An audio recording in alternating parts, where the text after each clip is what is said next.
जय श्री राम भाइयों। मैं महामंडलेश्वर डॉक्टर मोनानंद सुस्ती रामानंद आश्रम से। प्रश्न है, आजकल भक्त प्रवर जो है वेदांत के प्रश्न ज़्यादा भेज रहे हैं। वो कह रहे हैं कि पुरुषार्थ क्या होता है और ज्ञान क्या है। प्रश्न अच्छा है, सुने।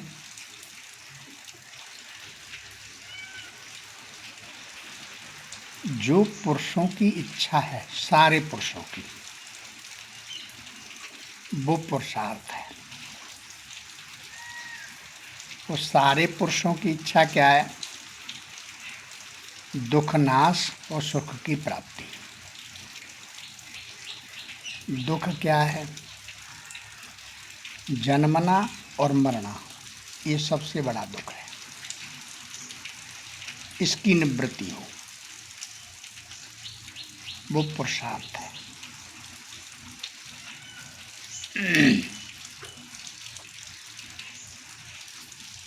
दूसरे का भला करते हैं हम, वो परस्वार्थ है।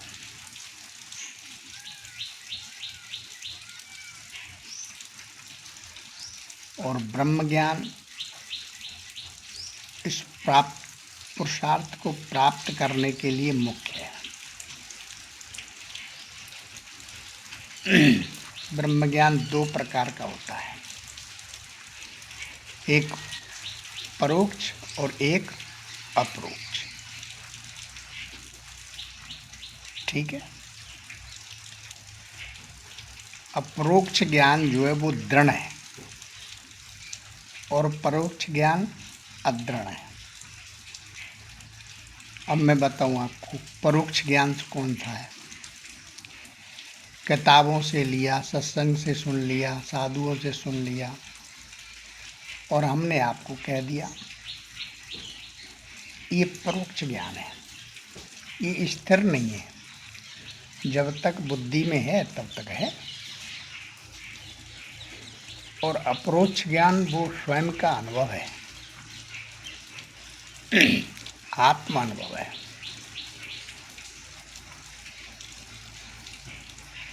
ये दृढ़ और दृढ़ दो प्रकार का है, परोक्ष और अपरोक्ष।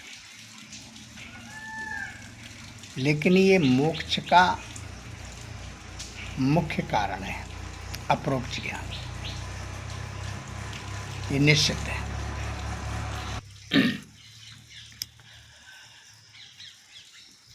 पुरुषार्थ सब पुरुषों की इच्छा का विषय, वो पुरुषार्थ है। दुख की निवृत्ति, परमानंद की प्राप्ति, ये सबकी इच्छा है। जन्म लेने में कष्ट, मरने में कष्ट, उसकी निवृत्ति के लिए ये उपाय है। माया, जीव, ब्रह्म, जड़, चेतन, इसका ज्ञान, यही मोक्ष का कारण है।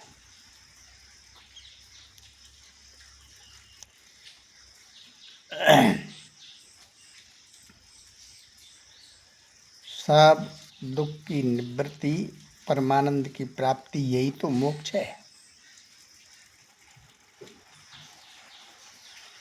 और क्या है?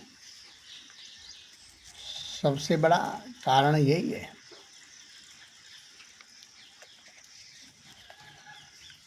अब मोक्ष कैसे होगा? मोक्ष होगा ब्रह्म ज्ञान से।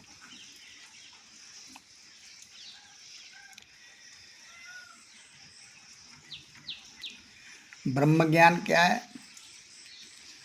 ब्रह्म के स्वरूप को तत्व से जानना, ये ब्रह्म ज्ञान है।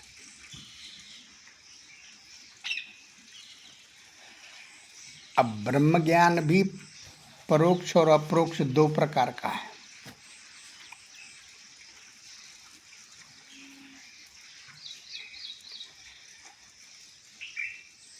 परोक्ष ब्रह्म ज्ञान का जो स्वरूप है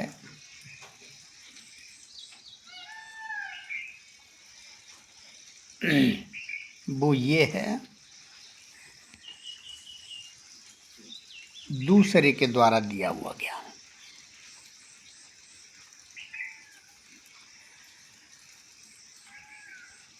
है तो सच्चिदानंद स्वरूप ब्रह्म, ऐसा जो जानता है उसको परोक्ष ज्ञान है।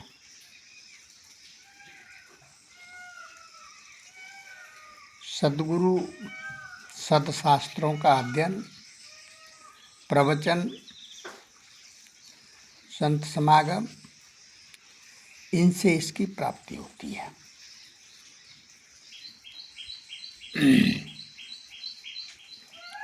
अच्छा, इसका परोक्ष ज्ञान का फल क्या है? इससे असत्य की निवृत्ति होती है, आवरण की निवृत्ति होती है,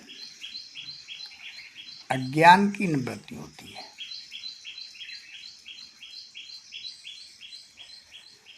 अब इसको परोक्ष ज्ञान को प्राप्त करके ये कब तक करें, कब पूरा होगा? तो ये जो है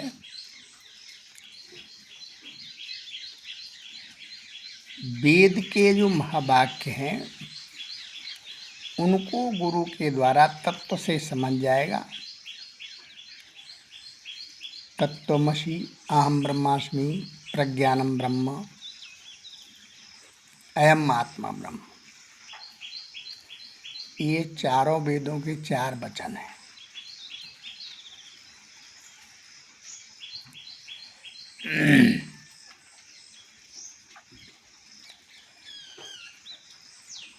अब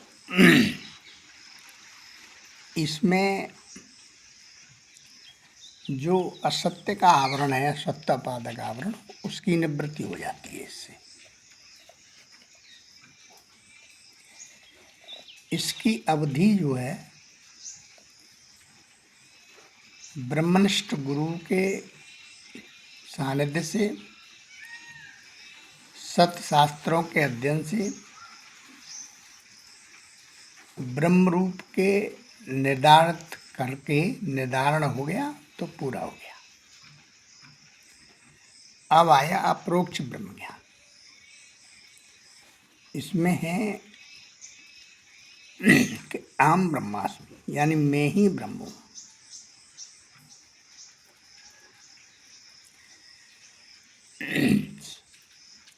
सच्चिदानंद स्वरूप मैं ही ब्रह्म हूँ। ये अप्रोच ब्रह्म ज्ञान है, स्वयं का अनुभव। कैसे? परोक्ष ब्रह्म ज्ञान में बताया था कि ब्रह्म ऐसा है, ब्रह्म वैसा है, ब्रह्म ऐसा है,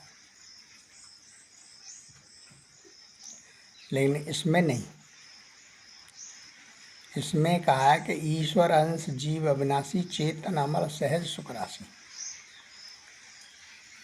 वो ईश्वर का अंश हूँ तो फिर मैं ही तो ईश्वर हूँ। अरे भाई, जल समुद्र का हो या कुआं का या नदी का, तो जल ही तो है।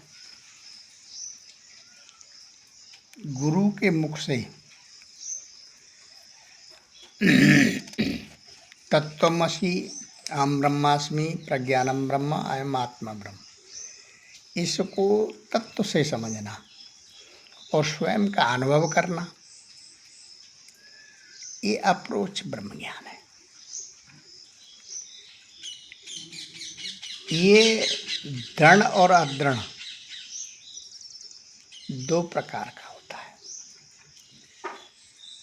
दृढ़ हो गया तो मुक्ति हो जाएगी, अदृढ़ हो गया तो उत्तम लोकों की प्राप्ति हो जाएगी कुछ समय के लिए।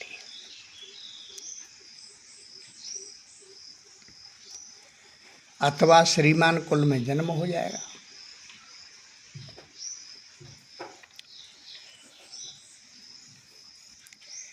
लेकिन ये सब निष्कामता से हो तब।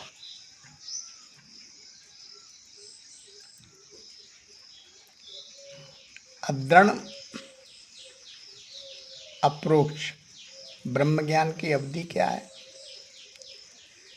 कितने दिन में होगा, कब तक होगा, कि सच्चित आनंद आदि ये सब विशेषण हैं उस ब्रह्म के, परमात्मा के।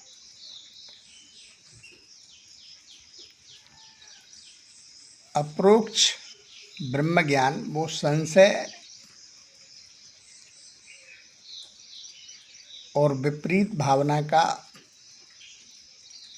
उदय होता है। लेकिन इसकी निवृत्ति हो गई तो अप्रोक्ष ब्रह्म ज्ञान पूरा हो गया गुरु के द्वारा और अपने स्वयं के अनुभव और साधना के द्वारा। दृढ़ अप्रोच ब्रह्म ज्ञान का स्वरूप क्या है, असंभावना और विपरीत भावना। यानी ब्रह्म में हो ही नहीं सकता, ये क्या है, असंभावना। विपरीत भावना, अरे हम जीव हैं वो ब्रह्म कैसे हो सकते हैं, ये विपरीत भावना है। जब ब्रह्म और आत्मा की एकता का निश्चय हो जाता है तो ब्रह्म दृढ़ अप्रोक्ष ब्रह्म ज्ञान हो जाता है। तो मैंने आपको वेदांत समझा दिया, आपके प्रश्न का उत्तर आपकी समझ में आ गया होगा। जय श्री राम। मस्त रहें, व्यस्त रहें।